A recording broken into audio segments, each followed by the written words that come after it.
So I think like any relationship, right? I think communication is a big piece of it, and I think what's really plagued the C-suite to date around security is an inability to really communicate and articulate around risk, around priorities, etc. Security has typically been a very technical field where the activities are described in very technical terms. What I'm optimistic about is 2020 organizations really focusing on risk, focusing on the business and outcomes, and communicating across the C-suite in that level.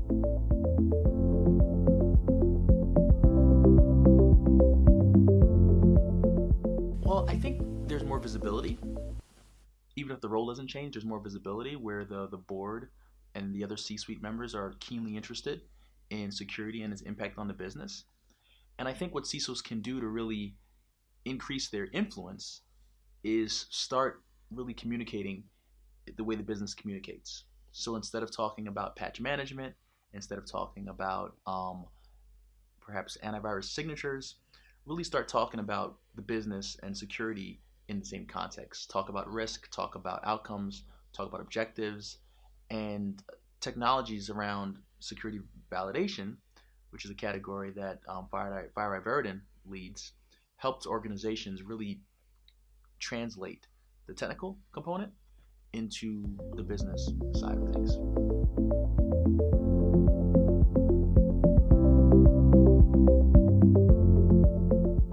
So what FireEye is doing is, maybe I'll share a quick anecdote that a customer said to us. They said before using the product that they always had a false sense of security. There are things that they thought they knew were true, things that they thought were false, and turns out once they actually had the data that they gained a true sense of security where they actually knew the facts and can therefore spend their energy and resources in the correct places. So that's really the big shift. Organizations today are making assumptions based on third-party articles, data sheets, based on qualitative assessments, and they've really lacked an ability to proactively and comprehensively assess whether things are working or not. One stat that I will share is that Veridian, we publish an annual report on security effectiveness, which really documents our findings as we're working with customers in an anonymized way.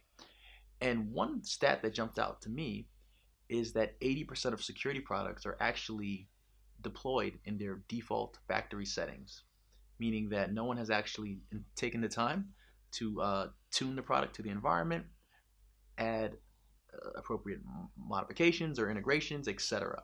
So that's a pretty scary fact. And I think without having that validation capability, it's hard for organizations to know if they're actually getting the value that they're paying for.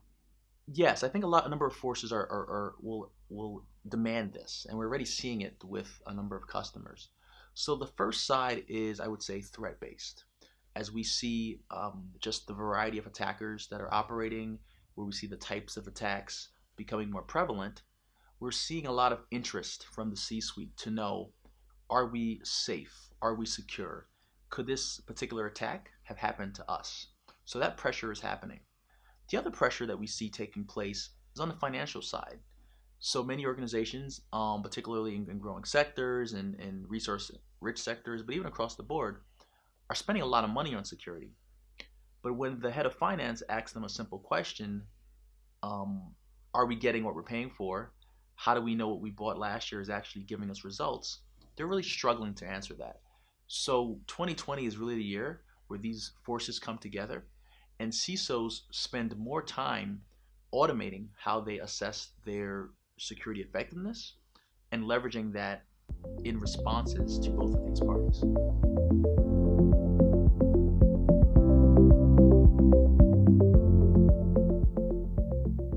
In my view, there's a combination of organizations spending increased money to fill particular gaps from a threat perspective, but also there's the shifting platforms where organizations maybe were previously securing the data center, and now they're spending more energy and time securing the cloud, securing IoT environments, OT environments, etc. So I think there's absolutely high growth in certain sectors as funding shifts from legacy sectors, but also top line growth as organizations are appear to be willing to spend more to reduce the risk. But the con is without having a sense of where your weaknesses are, where your overlaps are, and where your strengths are, organizations run the risk of putting good money after bad, perhaps, and spending money in places that um, really aren't the highest priority based on their actual effectiveness scores.